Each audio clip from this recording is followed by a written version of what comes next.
नमस्कार प्रिय विद्यार्थियों, शिवा कॉन्सेप्ट के इस ऑनलाइन प्लेटफॉर्म पर आपका स्वागत है। आइए जीव विज्ञान के एक नए खंड के साथ हम आपके सामने उपस्थित हुए हैं, जो एक दिवसीय परीक्षाओं में बहुत सारे प्रश्नों का एक भंडार माना जा सकता है। तो आइए आज हम पढ़ते हैं रुधिर कणिकाओं में से जो लाल रुधिर कणिका, जिससे सर्वाधिक प्रश्न पूछे जाते हैं, इनके बारे में हम चर्चा करते हैं। लाल रुधिर कणिका के बारे में। लाल रुधिर कणिका, सबसे पहले तो बात यह है कि इसकी हमारे शरीर में मात्रा कितनी होती है। तो अगर बात मेल की जाए तो मेल के अंदर लगभग 50 से 55 लाख प्रति घन मिलीमीटर होते हैं। 50 से 55 लाख प्रति घन मिलीमीटर। और अगर बात फीमेल की जाए तो वहाँ 45 से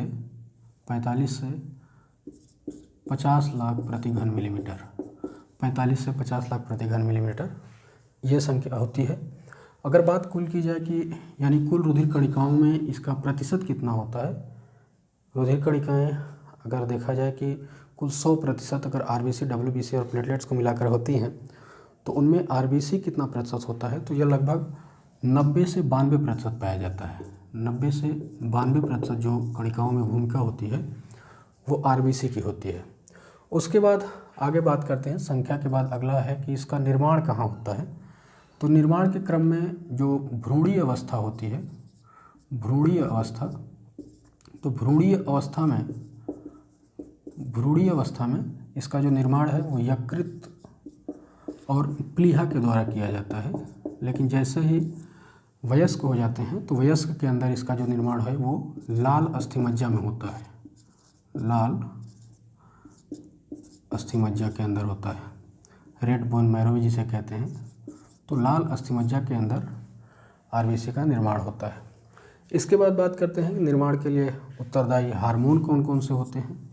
तो इसके लिए जो एक बात सवाल ये बनता है कि निर्माण की प्रक्रिया क्या कहलाती है। तो आरबीसी के निर्माण की जो प्रक्रिया है, निर्माण की प्रक्रिया एरिथ्रोपोएसिस कहलाती है। एरिथ्रोपोएसिस कहलाती है, एरिथ्रोपोएसिस। और एरिथ्रोपोएसिस की जो प्रक्रिया है उसको प्रेरित कौन करता है, तो हमारे गुर्दे के द्वारा एक हार्मोन सेक्रेट किया जाता है या रिलीज किया जाता है, जिसे हम कहते हैं एरिथ्रोपोएटिन।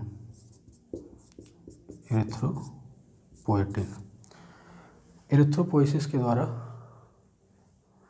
जो आरबीसी है उसका निर्माण होता है रेड बोन मैरो में, लाल अस्थिमज्जा में। और उसके लिए प्रेरित कौन करता है, तो एरिथ्रोपोएटिन हार्मोन। और यह हार्मोन किसके द्वारा सेक्रेट किया जाता है, तो गुर्दे के द्वारा सेक्रेट किया जाता है। अब बात करते हैं कि आरबीसी की मात्रा किससे मापी जाती है। तो मात्रा मापी जाती है हीमोसाइटोमीटर के द्वारा। हीमोसाइटोमीटर के द्वारा रुधिर के अंदर आरबीसी की मात्रा की माप की जाती है।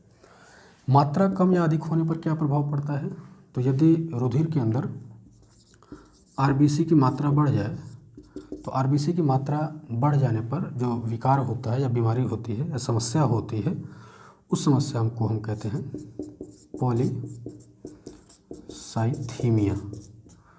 पॉलीसाइथीमिया।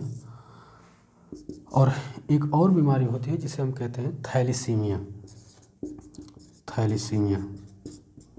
थैलीसीमिया में समस्या क्या होती है, जैसा कि आप जानते हैं कि आरबीसी का जो जीवन काल है वो लगभग 120 दिन का होता है।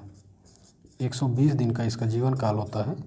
लेकिन जैसे ही थैलीसीमिया नामक विकार होता है या बीमारी होती है, इस बीमारी में इसकी जो आयु है यानी आरबीसी की जो आयु है वो घटकर लगभग 21 दिन की हो जाती है, जिसमें समय समय पर ब्लड ट्रांसप्लांट करवाना पड़ता है आरबीसी के लिए। प्रभाव थैलीसीमिया में यह भी होता है कि हीमोग्लोबिन सबसे ज़्यादा डिस्टर्ब होता है। तो आइए इसके बात करते हैं। जीवन काल के संबंध में भी हमने जाना जीवन काल कितना होता है, 120 दिन का। इसकी मृत्यु कहाँ होती है, तो मृत्यु के बारे में जानिएगा कि इसकी जो मृत्यु होती है वो प्लीहा में होती है। प्लीहा में होती है, जिसे हम स्प्लीन भी कहते हैं या इसे तिल्ली भी कहा जाता है।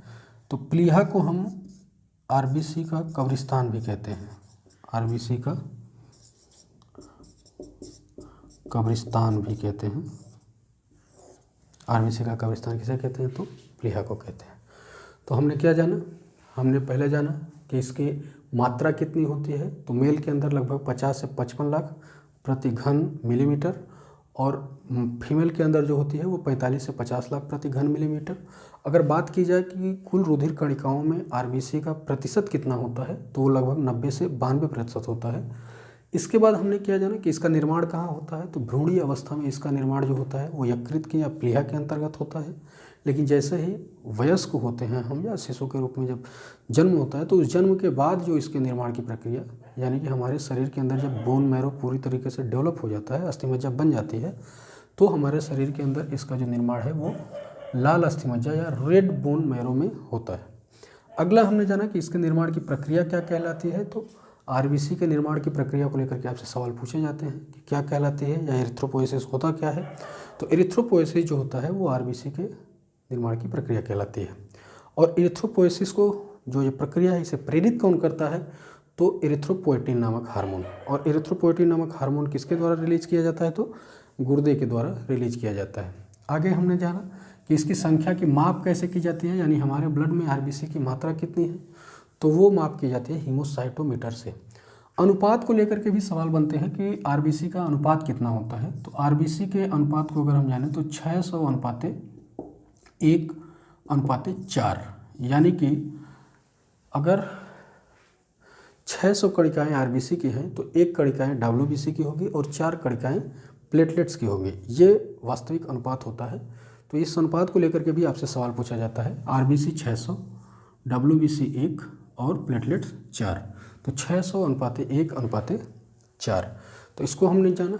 आइए आगे बात करते हैं।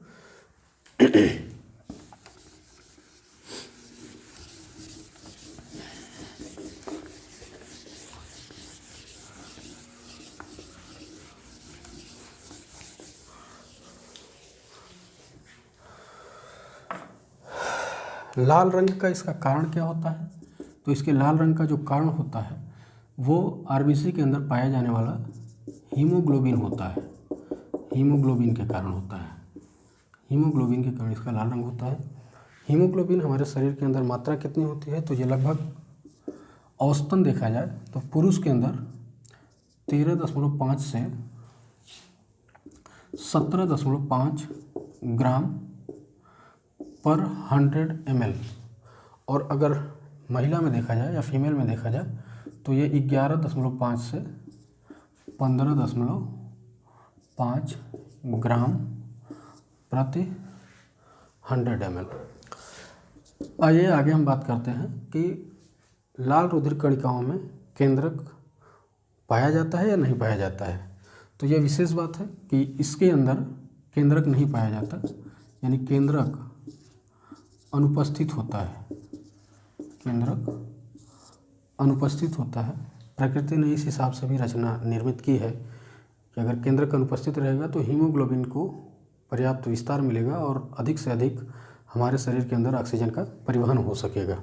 तो केंद्रक अनुपस्थित होता है सामान्य तौर पे, लेकिन 2 ऐसे जीव हैं, ऊंट और लामा।